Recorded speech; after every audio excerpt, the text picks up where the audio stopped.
Hello everyone, Chirosakha ধারাবাহিকের আজকের পর্বে দেখতে পারবেন লক্ষ্মী কমলিনীকে বলে, থাক তোমাকে আর আদিক্ষেতা করতে হবে না।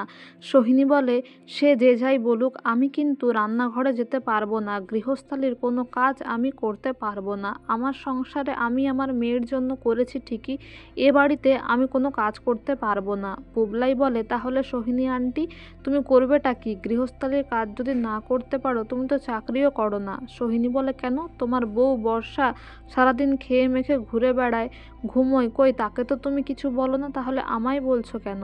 আমি একদিন কাজ করলে তোমরা আমায় প্রতিদিন রান্না করাবে, আমি সেই কাজ কিছুতেই করব না। কুর্চি বলে, দেখেছো তো কেমন শাশুড়ি বৌমার কেমিস্ট্রি জমে উঠেছে, দুদিন রান্না করে খাওয়াতে পারবে না, তাতেই কত কথা শোনাচ্ছে। এদিকে কমলিনী বলে যে এ বাড়িতে যদি আপনাকে রান্না না করলে খেতে না দেওয়া হয়, তাহলে আপনার রান্না করতে যাওয়ার কোনো দরকার নেই। আমার সঙ্গে আপনার কোনো রকম সম্পর্ক নাই থাকতে পারে, কিন্তু এই বাড়িতে আপনার মেয়ে আছে, তাই আপনার মেয়ে আপনাকে ঠিক সময় মতো খাবারটা দিয়ে যাবে। এদিকে চন্দ্র বাধ্য করে সোহিনীকে রান্নাঘরে যেতে, রান্না করতে।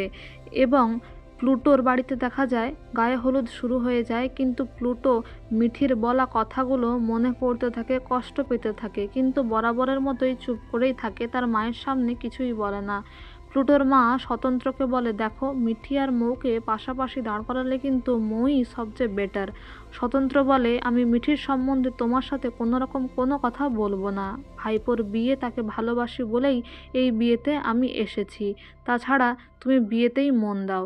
আর এদিকে স্বতন্ত্র প্লুটোর কাছে এলে প্লুটো বলে যে, তুমি দেখো মিঠি যেন পড়াশুনোটা চালিয়ে যায়, অনেক হায়ার স্টাডিজ করে, প্রফেসর যেন হয়, তার স্বপ্ন যেন পূরণ হয়। স্বতন্ত্র বলে, তুমি এখনও মিঠির কথা ভাবছো? ওকে নিয়ে ভাবার জন্য আমি আছি, ওর দায়িত্ব নেওয়ার জন্য আমি আছি। আর যদি এতই ভালোবাসো, তাহলে ওকে ঠকালে কেন?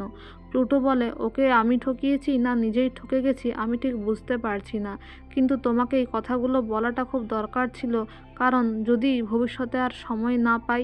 স্বতন্ত্র বুঝতে পারে না প্লুটো কী বলতে চাইছে।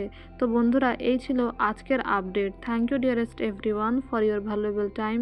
Thank you for watching the video.